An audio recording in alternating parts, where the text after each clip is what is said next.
Islamabad supreme court ने chairman PTI की Toshakhana trial फौरी रोकने की इस्तदा मुस्तरद कर दी।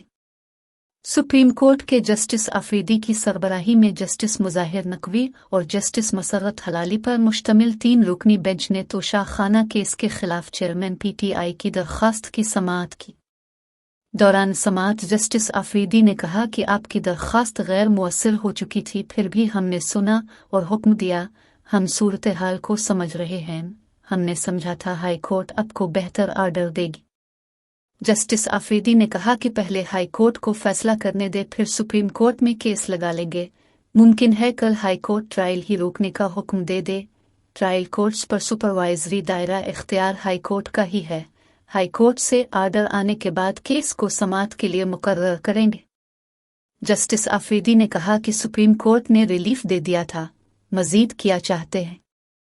जो रिलीफ आपने मांगा वो हमने दे दिया था।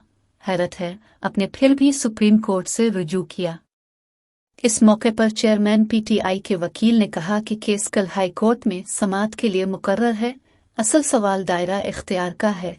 ट्रायल कोर्ट में सेक्शन 342 का बयान रिकॉर्ड करा चुके हैं। ट्रायल कोर्ट ने आज ही गवाहान की फहरिस्त पेश करने का हुक्म दिया है।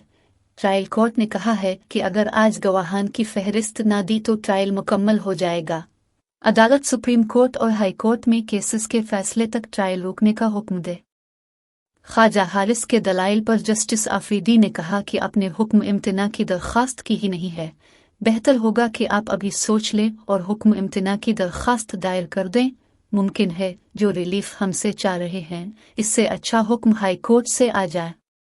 बाद अज़ां अदालत ने चेयरमैन पीटीआई की तोशाखाना ट्रायल फौरी रोकने की इस्तदा मुस्तरद कर दी और इलेक्शन कमीशन को नोटिस जारी करते हुए समाअत 4 अगस्त तक मुलतवी कर दी।